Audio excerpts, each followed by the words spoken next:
It still didn't matter. Time is approximately 7 p.m. and I'll call to order the March 14th, 2019 Farragut Board Mayor and Alderman meeting. We will first have a prayer given tonight by Steve Peak, followed by the Pledge of Allegiance to our country's flag. We pray together, please. Dear God, thank you for this season of the year when we see new growth all around us.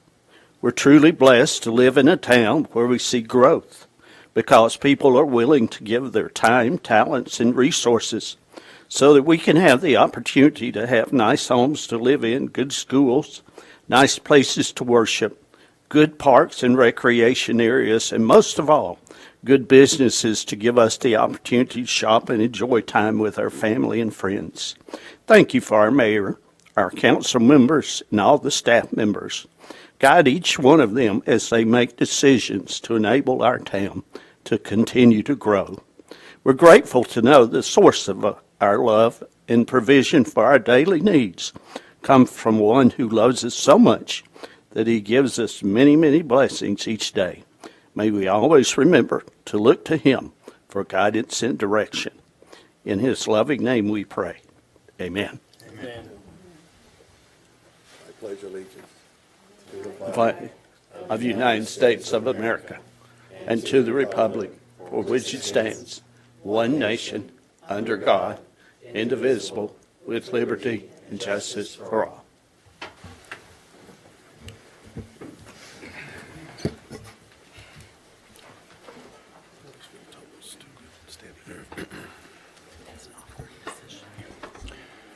See agenda. Do I have a motion to approve this meeting's posted agenda?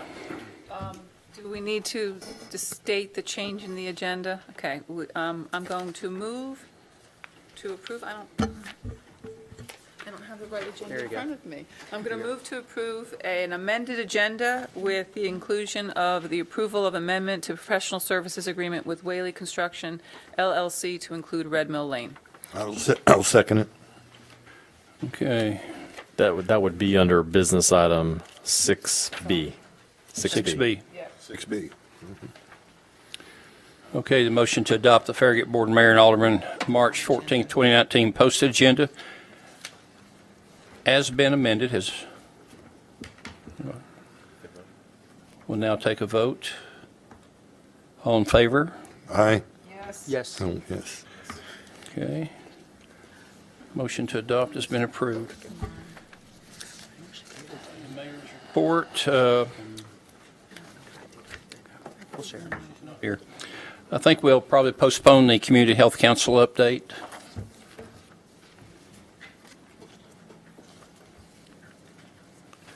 Okay, approval of minutes. Are there any changes to the posted February 29th, 2019 minutes? I'll move to approve the minutes. Do I hear a second? Oh, second, I'm sorry. Okay, thank you. I apologize. I have a motion and a second. All in favor, vote yes. Yes. Motion to approve the posted minutes has been passed and will be recorded as the official minutes of the March 14th, 2019 Farragut Board Mayor and Alderman meeting. Tonight we have 3 ordinances to consider. First one will be ordinance 18-12, an ordinance on the second reading to amend the town of Farragut zoning map to change the zoning on parcels 84, 84.01, and 87 on tax map 130, located near the eastern section of North Campbell Station Road and Fritz Road, 10.23 acres, from R1 to R1 OSR. Fred Long Construction Concepts applicant. This item actually dates back to August of last year, and there was a recommendation when this went through the Planning Commission that prior to this being placed on the Board of Mayor and Alderman's agenda for second reading, that there had to be a plat, a re-subdivision plat approved and recorded that would combine the 3 parcels that are involved in this rezoning. Because otherwise, you would be rezoning properties that weren't, some of them weren't at least 5 acres, and that's a minimum required in the OSR. So that plat has recently been recorded. It was approved by the Planning Commission. The tract is now 10.23 acres. The rezoning to OSR is consistent with the future land use map and really the surrounding plan of development. It also is a good fit, in the staff's opinion, with the property itself.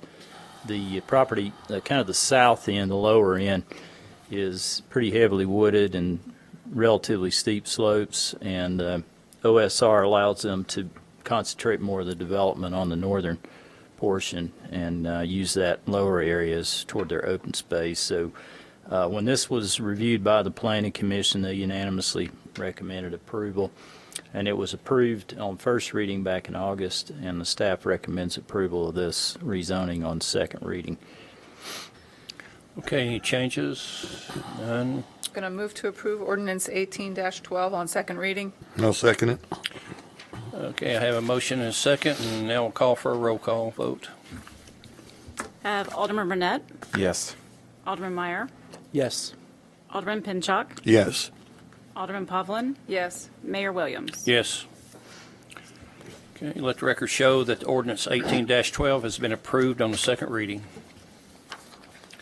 Ordinance 18-16 is an ordinance to amend the text of the Farragut Stormwater Control Ordinance, Ordinance 05-16 as amended pursuant to the authority granted by the Section 13-4-201 Tennessee Code, annotated by amending Chapter 111, Stormwater Management Control, Article 1, Section 111-1, definitions to add a definition, Article 2, Division 2, Section 111-60, recovery of damages and costs to clarify fee recovery methods, Article 3, Division 2, grading permit, Section 111-111, required to change grading permit requirements, and Article 4, Section 111-150, general performance criteria for stormwater management to identify additional criteria for select sites.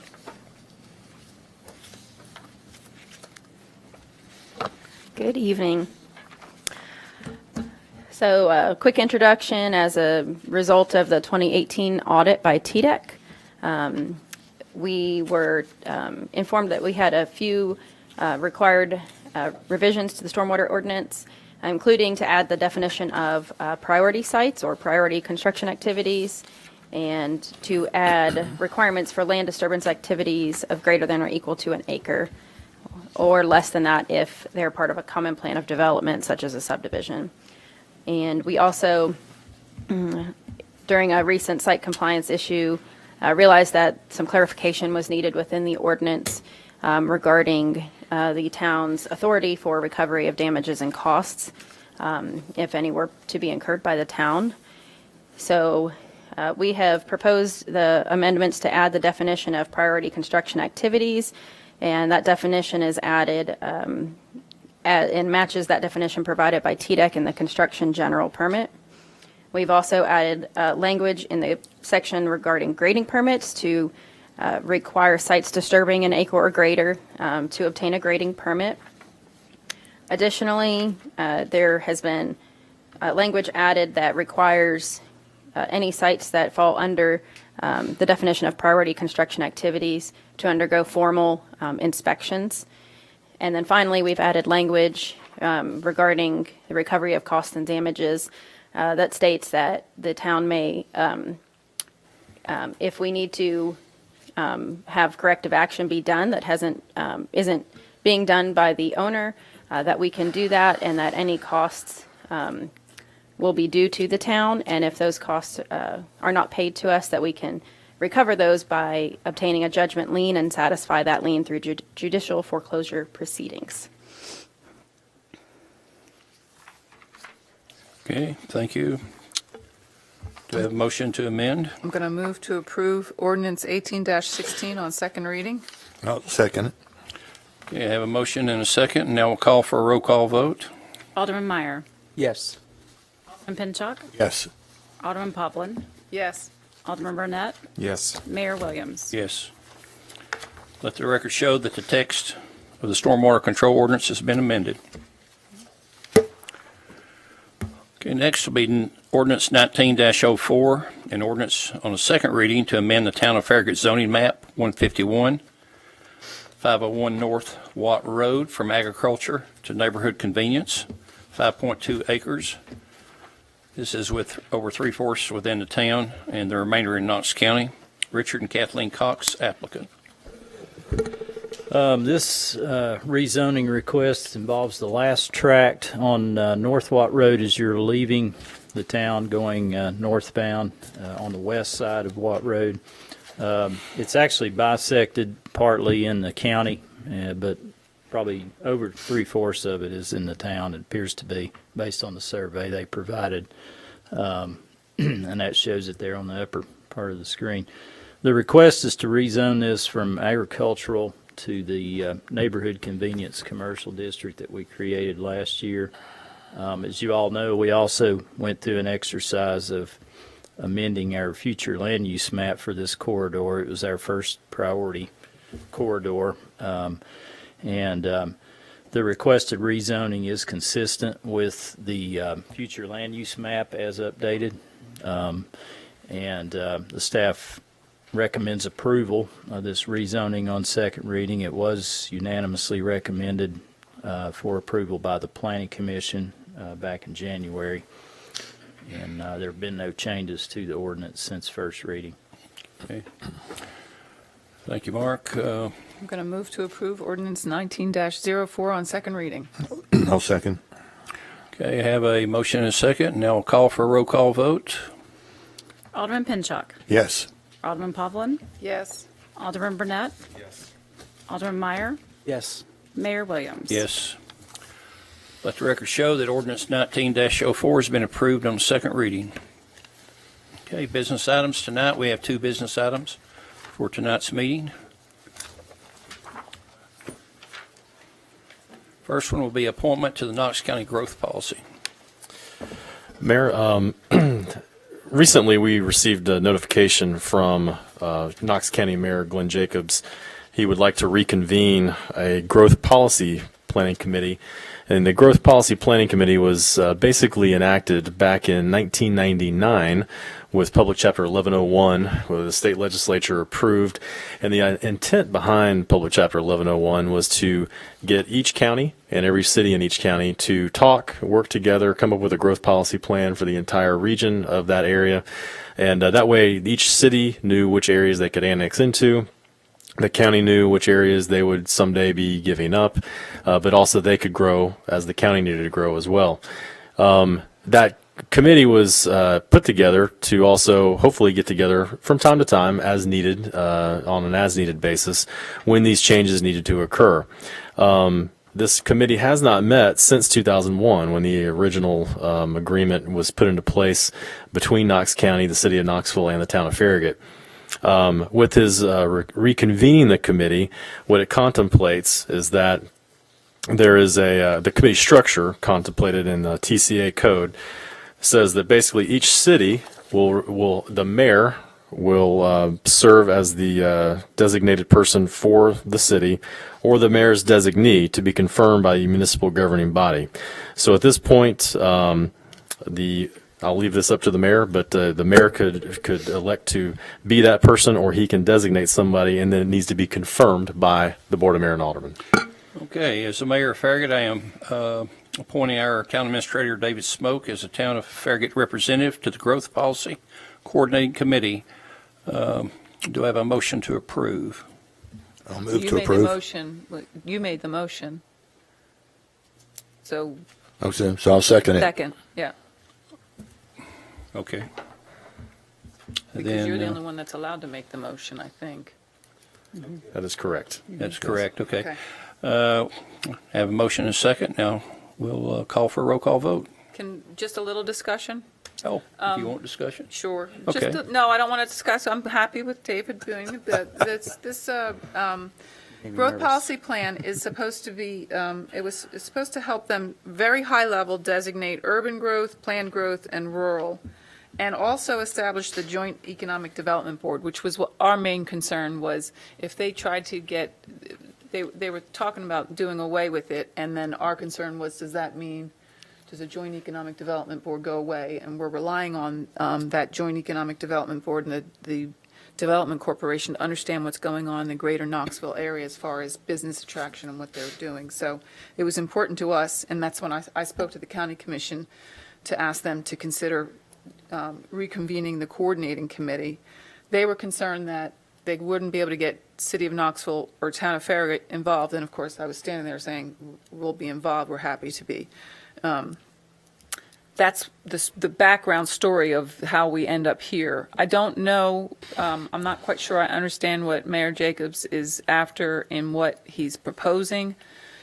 I'm not sure that it directly impacts us, although it impacts us by the development that happens in Hardin Valley, because Hardin Valley right now is designated rural, which keeps them from developing in a denser way. I'm not entirely sure Southwest Knox County how that is. Choteau is also designated as rural as well. So they're not looking to, at this point, it doesn't sound like they're looking to amend their map. They're looking to just kind of get rid of the policies that restrict them for growth. As you all know, all of that growth tends to come and impact us. So it's good for us to know what's going on in those two areas and how to, and we do have a interest in what's happening on North Campbell Station Road around Farragut because we own the right-of-way there and just recently learned about that. And of course that we need to understand curb cuts in that area because Campbell Station Road is a minor arterial, although it's turning into a major arterial at this point because so much traffic is on it. So that's the background I just wanted to give you guys, where that's all coming from. So that's all I had. I did let Chairman Nostrom know that we would participate. That we had planned to be participate and would be involved. Okay. Any more discussion? I have none. At that point, I think we can vote. All right, Alderman Povlin. Yes. Alderman Burnett. Yes. Alderman Meyer. Yes. Alderman Pinchuk. Yes. Mayor Williams. Yes. Let the record show that our town administrator, David Smoke, will be the representative to the Growth Policy and Coordinating Committee. Okay, second business item will be the approval of the amendment to professional services agreement with Whaley Construction, LLC, to include Red Mill Lane. Okay. Hope everybody's doing well tonight. We came to you during the last board meeting for approval an emergency services contract with Whaley Construction for a failed stormwater pipe in the Sedgefield subdivision on Maple Tree Drive. That was approved and that project is underway and going forward well. Probably have a week or a little bit more left on that project, weather dependent. We've gotten lucky this week, but we never know what may happen. We also found earlier this week that a stormwater pipe under Red Mill Lane near Turkey Creek Road was compromised. The Public Works Department found a void on the side of the road near a catch basin that went partially under the curb and under the asphalt. We went ahead and called in a favor to First Utility District. Looked at that line this morning with a robotic camera, got some shots and video what the pipe looked like, and it is significantly deteriorated. The pictures you have on the screen right now show some of the damage that we saw in the pipe. The majority of the bottom is literally no longer there. There's failed joints and voids on the side of the pipe, and what has happened more than likely is when we had the significant rain event a couple weeks ago and all of the flooding around town, runoff through that pipe was probably the highest it's been in years.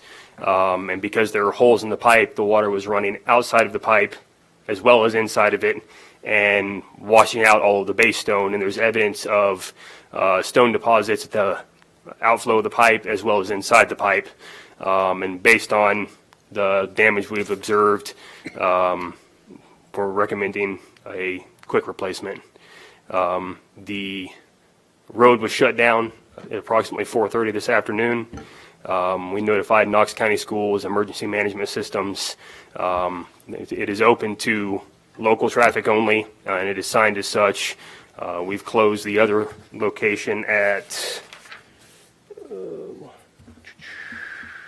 Crossbridge Circle, which allows vehicles to turn around if they come through and don't realize the road is closed. But there will be barricades at the exact location where the pipe is located, not allowing the cars to drive over.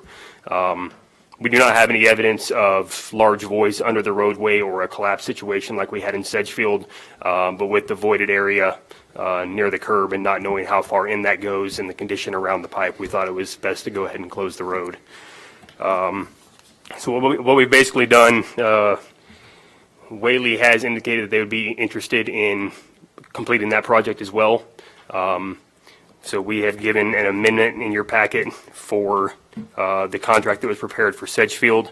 The amendment basically states that in addition to the work identified in the previous professional services agreement, which was unanimously approved by the board, that Whaley, i.e. the contractor, shall furnish all materials and labor for a replacement of approximately 95 feet of 36-inch corrugated metal pipe with RCP Class 3. They will comply with all standard specifications for road and bridge construction as provided by TDOT. And that includes all of the same unit rates that were provided for the previous contract, materials at cost plus a 10% markup, and a $5,000 mobilization fee to bring in equipment for the second project. Luckily, the pipe is much shallower. It's only 4 to 5 feet deep in the area. There's utilities, but there's much fewer utilities. And the pipe is only 36 inches, so it's much smaller. They're estimating a week to 2 weeks, weather dependent, hopefully closer to a week to get the project done. Unfortunately, they are extremely busy with the Concord Road project and other projects around East Tennessee, and would prefer to complete Sedgefield first and then move that crew to Red Mill. So we're looking at another week approximately to finish Sedgefield, but we'll have to do a utility locate and get all of that coordinated. So you're already at 3 or 4 days for that, so it shouldn't be too much longer. So staff recommends approval of the amendment to the professional services agreement. I'm going to move for approval of Amendment 1 to agreement with Whaley Construction LLC to add pipe repairs at Red Mill Lane to the contract scope of work. I'll second. Okay, discussion? As you can imagine, I do have discussion. And I wrote out my notes because I've been exceedingly frustrated about this. In addition to this Red Mill Lane, which was not on any list that we had, we have a list that was provided to us today that has 10, I don't know, I didn't even count them, 3, 4, 5, 6, 7, 8, 9, 10, 11, 12, 13, 14 locations that we have deteriorating pipes of varying condition. For the past 2 years, I've been concerned about the lack of full understandings of the state of our stormwater infrastructure. I have been very vocal about my concerns. Currently, we have 2 stormwater infrastructure projects that we're handling on an emergency basis, and this is the worst way to handle stormwater infrastructure projects. We are unable to bid these out competitively. We are shutting down roads without being able to properly prepare those affected. And we are, because it's handled in an open-ended way, we are required to have one of our engineers out there on site full-time to keep an eye on the project. All of his time-sensitive work is being handed off to another staff person who is now unable to complete the project she's working on.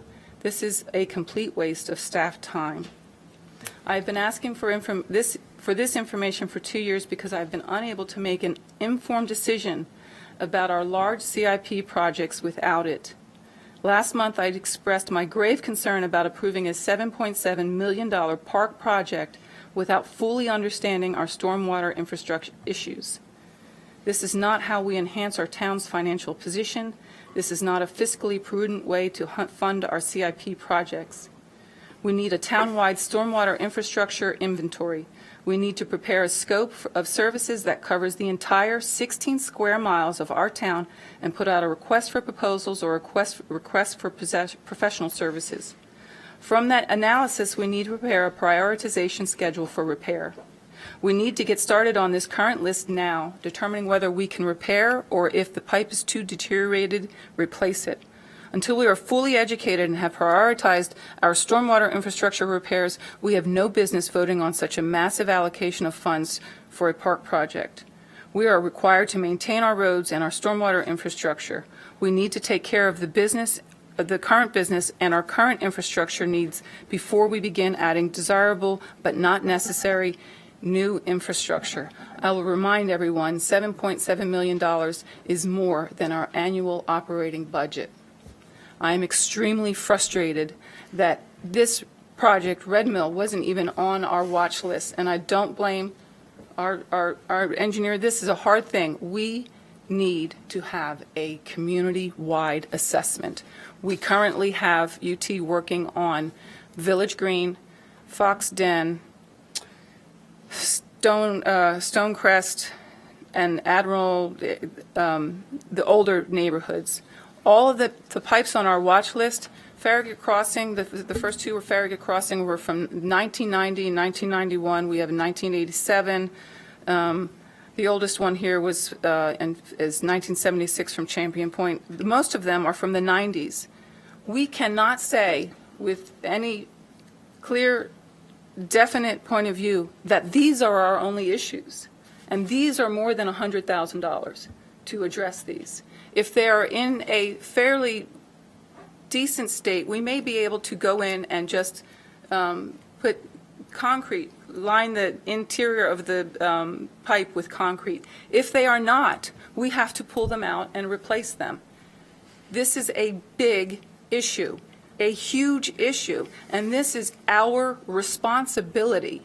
I've never been against doing a park project. I have just always wanted all of the information in front of me about all of the issues that we currently have in hand before I make the commitment to commit $6 million or $7 million or $8 million to a park project, to new infrastructure, when we're not taking care of business on our old infrastructure. And I think if we had put as much passion behind our stormwater as we had our park development, we wouldn't be in this condition right now. As a board, this is what we should have been taking care of this business long ago. So those are my comments. Still would have had catastrophic rain that caused unforeseen damage to many things across town. I think the fact that we only had 2 of these incidences is pretty amazing, given the amount of rain and the time frame. So I think that has to be taken into consideration. David, I mean, can you talk a little bit more to what we've done already with the University of Tennessee study and where the town thinks we are with our current stormwater structure? I can start, and Daryl and certainly Matt can help me finish up. But last year we've been putting in $50,000 each of the last 2 years to do a study with UT to look at last year they looked at Village Green, Fox Den, and Kingsgate inlets and outlet structures. One of the things we didn't have them do last year was look in the pipes themselves, and we're going back, I believe, in this contract to look at a lot of those areas that we know are problem areas and have them look down those pipes. This year's study is including, gentlemen, Stonecrest subdivision, Thornton Heights. Thornton Heights, and One other one. Concord Hills? Is that part of this? So it's those 3 areas, again, older neighborhoods that we felt we needed to go look at the older infrastructure first and then kind of work our way up to newer neighborhoods from there. So we have not gotten that report back. Daryl, do you know a time frame? this year's report back. I'm thinking March, late this month, we should have something. Is that Didn't we do that last year? We were trying to coordinate their timing of their project to get it for the budget purposes. So we're hoping that we can get something back from them so that when we do have CIP discussions, we'll have better numbers from them on what some of these problem areas are. One of the things I asked our engineering department to do was to go and evaluate those top lists that Alderman Pavlin just mentioned and give us a better prioritization list from those. As well as cost estimates for what we think they may be if it's a major pipe issue or if it's just a minor one and Public Works can handle it, and then we'll address it that way. So we're still under evaluation. We have a lot of work to do and still have a lot of town to go look at and address as well. But the initial report came back good, and then the second report comes back in a month or two. And our initial report came back good on the inlets and outlet structures. Those structures look fairly well. There was only a handful, I would say. The issue is they did not look down the pipes. So we need them to go back and look down the pipes, which is what we're having issues with right now. And I will add that the list that you presented is next under the UT contract. Those pipes are the next to be evaluated. Okay. So a couple questions. I'm not familiar with this list that the Vice Mayor read, so I would appreciate getting these kind of items ahead of time. He emailed it today. Okay, so 24 hours advance notice would be much appreciated because I don't know exactly what you're referring to. I will, a couple questions. So number one, we've obviously had some, maybe the word catastrophic is too strong, but significant drainage issues at Sedgefield and Red Mill Road. Were either of these entities included in the list that you just read off? Yeah. They're covered by the study from UT. Were we looking at Sedgefield? Sedgefield was on that list. Yeah. Is Sedgefield in the UT Is it study? the study? You're rattling off the subdivisions, I'm We sorry. asked them Okay. to go through the list that Bud maintains for monitoring to check all of those out. Can you repeat for me again the subdivisions that are currently being reviewed by UT? Right now, Yes. Stonecrest, Thornton Heights, and Concord Hills. How about the past subdivisions? Was Foxden, Village Green, and Kingsgate. So is it safe to say that the significant pipe issue in Sedgefield probably would not have been addressed because Sedgefield was never reviewed by UT? We knew that was an issue, separate issue, and we were looking at it about, I don't know how long ago, Daryl, a year ago? That was. Initial? That was about June because it was too late to get anything in the budget for this fiscal year. And we weren't sure just what kind of problems we were going to run into.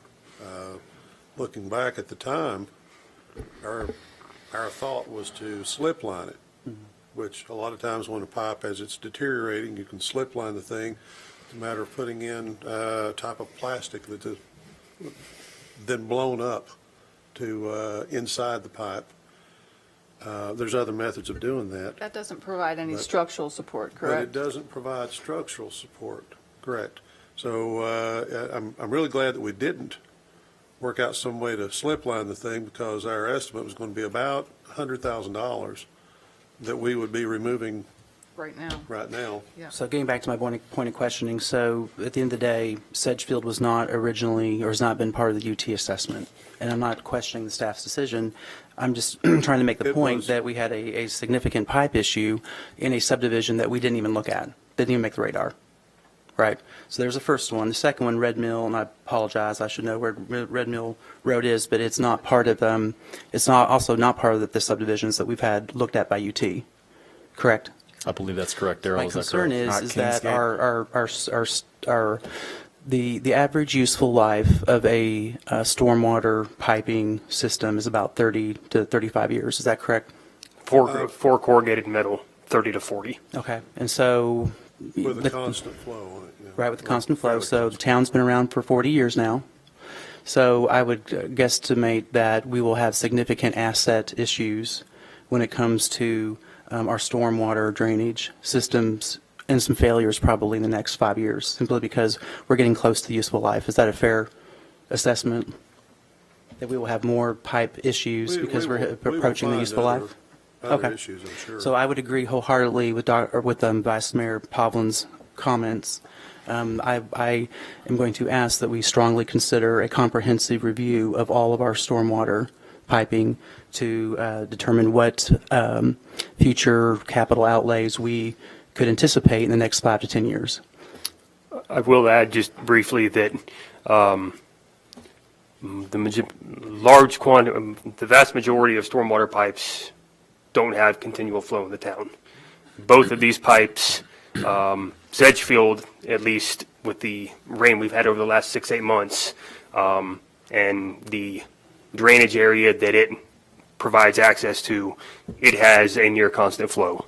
And then the pipe in Red Mill, when the lake is at summer pool elevations, the lake is all the way to the outfall for the pipe, and it drains a significant area during rain events. Pretty much, if you're looking north on Turkey or east on Turkey Creek Road, pretty much that entire hill where that house is sitting adjacent to Turkey Creek Road, it drains that entire area plus a large area of the road. So these two pipes that have had issues have significant flow and continual flow in a lot of cases. That's 30, 40 years, to the Vice Mayor's comments, what I took away is that we do have a fiduciary responsibility to make sure that our roads are usable and that we don't have emergency requests like these because they're not cost effective.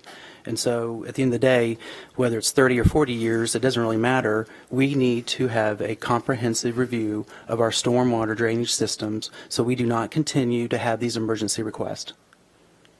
And I second wholeheartedly Vice Mayor Povlin's comments. What percentage of our drainage areas like this one that's failed would you say have continual flow? Meaning, and I take that by meaning most of the day there's water running over it. Is that what you mean by continual? Correct. Okay, what percentage would you say that comprises? It's really hard to put a number on it, but I would say less than 20%, because you're basically looking at pipes that are draining wet weather conveyances and swales. Roadway pipes, I mean, the pipes along Kingston Pike are not continuous flow because they're draining curb inlets. The road dries, flow in your curb goes away, the pipe dries out. I mean, that's a pie in the sky best guess, but I would say less than 20%. Darryl, if you have... I would say, yeah, somewhere in the 10-20% range. Yeah. Bud, what, 10? So The other thing, and I just want to clarify one thing. But if you can come to the microphone, please. Sorry.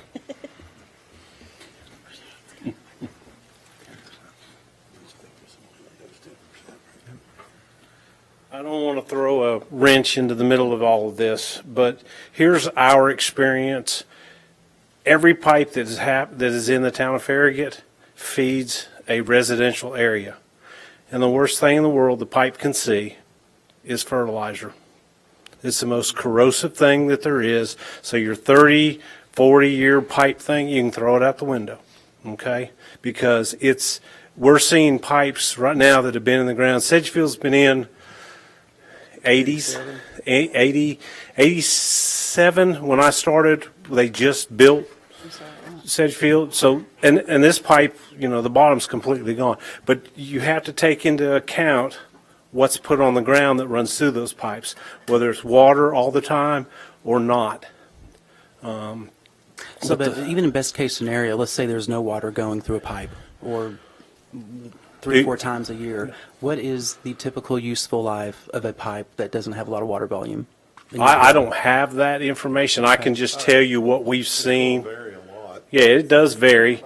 This one on Red Mill's been in forever. The only time water goes through that pipe is when it rains. There's no continuous water. Now, the lake, the elevation and the end elevation of the pipe, the water comes up to it. But the problem isn't there, it's up in the pipe. So we could have, so if there's fertilizer, 25 years? Here's my concern, Bad case, is if we and- still have some structural integrity, we can slip line it, or we have something to grip onto to encase it in the interior in concrete. If we don't have structural integrity, there's nothing you can do to it. You have to pull it up. So the sooner we take a look at the structural integrity of these pipes and we can get in there and slip line it instead of having to dig up the road, the better off we are. Be more cost effective, I assume, Than because the digging up a remedy will road be and much. pulling out a pipe and, cheaper. Okay. and we have a lot of single access neighborhoods. I don't know Yeah. where these pipes are for, how are they going to get out? How do we prepare? If we can do that, or if we do have to dig it up, we can prepare the neighborhood or the part that's affected, say, okay, this is what's happening, and we can lay the groundwork. But we can't be guaranteed, as hard as our staff works, we're not guaranteed that this is the only list. And I don't want to insinuate at all that you all haven't been doing your job. I mean, you've been given direction from previous boards, and you've been trying to do a good job assessing. I'm just saying I think we need to give you further direction where we do a more comprehensive review. Because we only have, obviously, you all know, we have reductions in revenue. No matter what line you look at on a budget, the revenue is going to be decreased in Farragut. It's a reality, and we need to embrace it and accept it and figure out a way to fix it.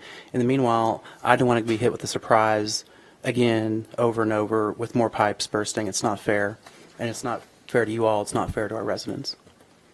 So I don't know if we need to do a workshop on that, but I think we need to do a deep dive into what is the best method for assessing all of the stormwater drainage needs and projecting the expense of remedying over the next 10 to 15 years.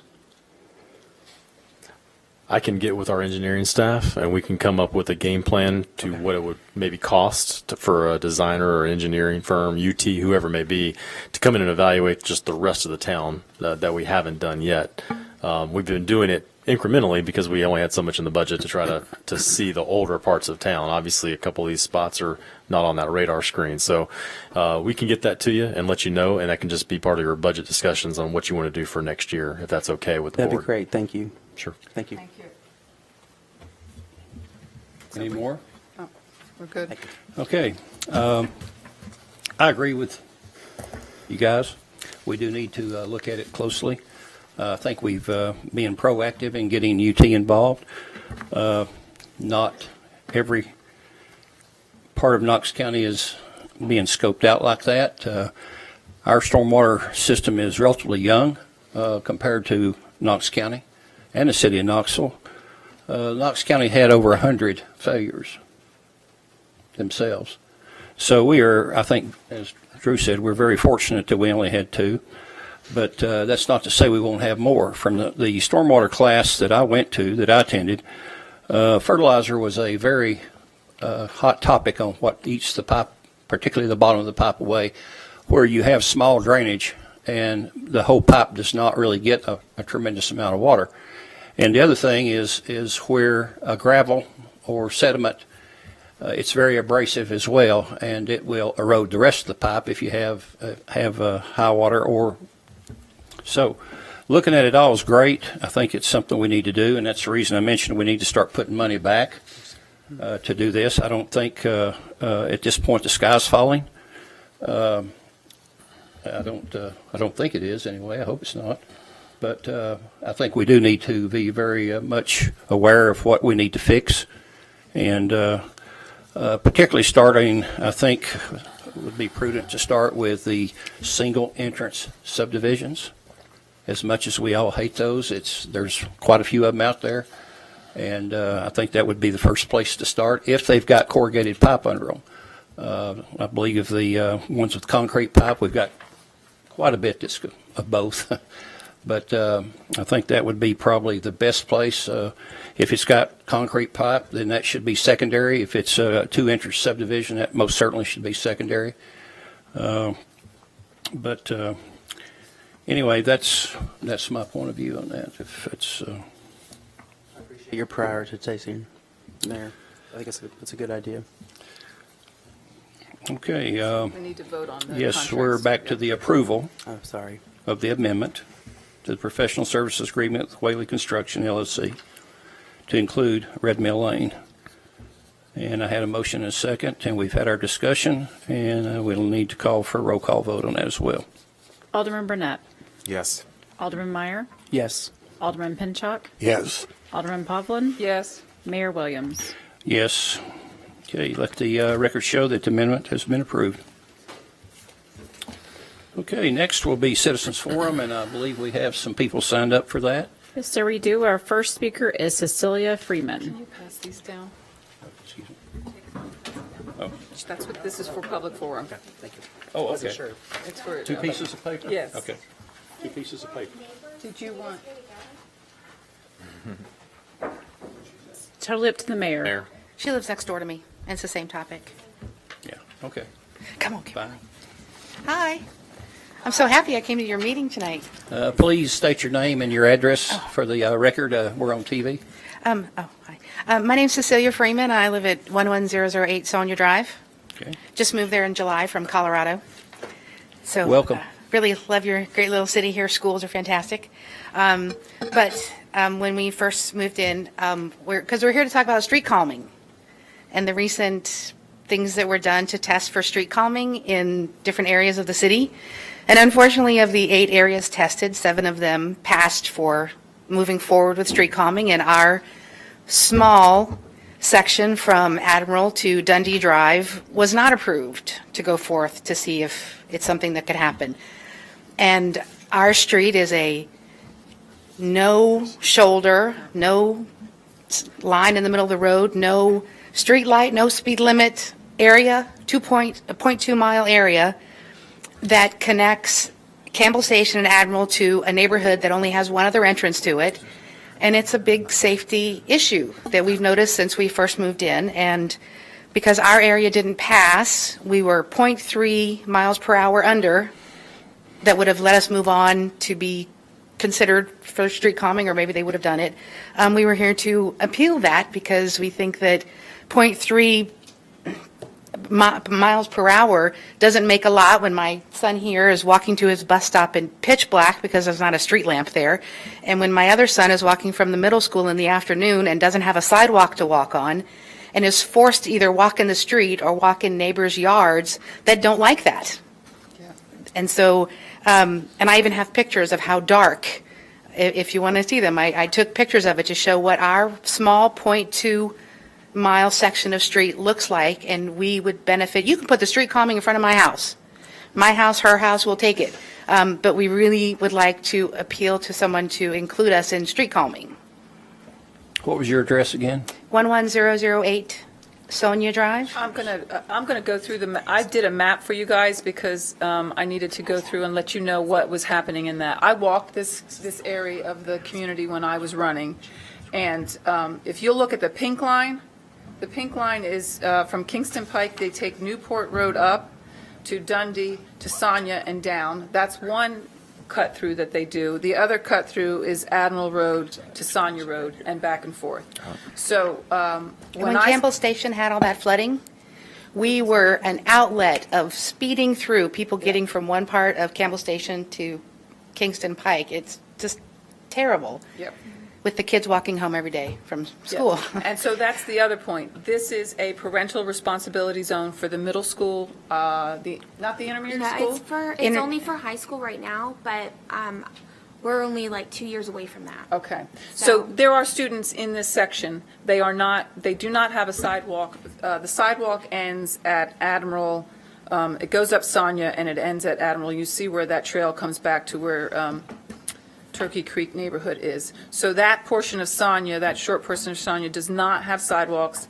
I did get a request from one of the neighbors that lives on Sonia that also, she said she would love to see speeds calming when I walk the neighborhoods. They do come right underneath the 85th percentile. We do have standards that usually it's at 35 miles per hour, but given the fact that we have a parental responsibility zone and we have kids walking in the street, I would like for us to consider waiving because you up it to 30, it averages to 35 miles per hour. If you're hit by a car going 34.7 miles per hour or 35 miles per hour, you're just about as dead. So that's the problem that I saw. And I asked Cecilia and Kimberly to come here.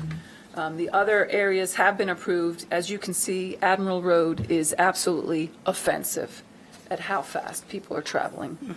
So they're traveling fast all over that area. They are in the process of getting ready to have the traffic calming team meet for the other areas that have made that. So what I'm asking for this board is to give direction to the engineering department that in this particular case, because it's a parental responsibility zone, because there are students walking there and there is no sidewalk, that we can waive the 35 mile per hour, 85th percentile, what do you call it, requirement for this particular case.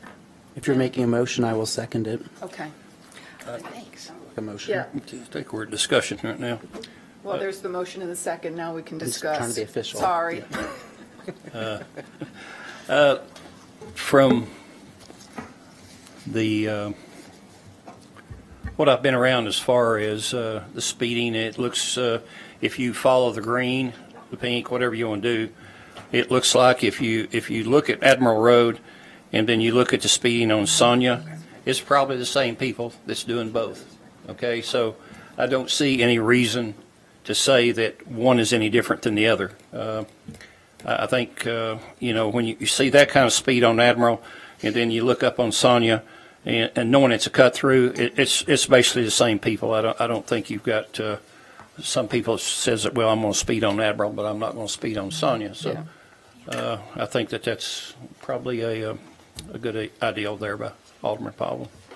And I can definitely relate. We just moved into a new house on a busy street, and no matter how much we prepare and train our kids, you can't prepare and train drivers, so it's kind of out of your control. So I'm in full support of that. Okay. I agree. I'm in favor. All right. Do we need I to did take a want to vote? make that very clear, because we need to be careful that we're not setting a precedent, because sometimes they don't meet standards, but because of the conditions here. Parental zone too, Yeah. so it's key. So, Yes, that's um, key too. Most of the time when they don't meet standards, it's a stretch, and that's it. But this right here Yeah. is a It's pattern. a- I mean, this is yeah. not just a stretch. This Yeah. is a whole area, and that's just basically out of control. Do we have to do a vote, or are you all good? I mean, I feel like I got enough direction from you Okay. tonight that we I'm understand. not sure with it being on the agenda that you really can take a vote, Yeah, but we'll 'cause it's not on the certainly, agenda. You're right. we will certainly take all this into consideration, obviously. It's clear that if you wanted to bring it back up at the next board meeting for Okay. an official vote, you could, but I You really see a need? don't know that staff needs that. We Okay. don't need that. Okay. We've got direction. So. All right. Thank you, ladies. Thank you very I love much. democracy at work. Thank you. Okay, next will be Town Administrator's Report. Mayor, just a couple things tonight. I know with the storm-related issues that we've had, our staff has been inundated with work and trying to keep up, and with our Public Works, Engineering Department, Parks Department, everybody really has been doing a great job, and I just wanted to say kudos to all of our staff. One thing I also like to say is that I know Sue just left, but we had a fantastic Shamrock Ball a couple weeks ago. There was record crowds, and it was busy as can be, and my daughter had a blast. So we had a great time at the Shamrock Ball a couple weeks ago, and we are getting ready for Dogwood Arts in April, and I'll have more reports here in a couple weeks. But lots of events going on. We were hosting the luncheon for the Dogwood Arts Festival on April 4th, so we're looking forward to having everyone come out and see Founders Park in all its glory. Hopefully the flowers haven't all bloomed and gone away by then, depending on the weather, but we're looking forward to having a great event. So with that, that's all I have to report tonight. Thank you. Looks like we do not have a town attorney, so there won't be a town attorney's report. The time is approximately, let's call it 7:55, and without objection, the March 14th, 2019 Farragut Board and Mayor and Alderman is now adjourned. We're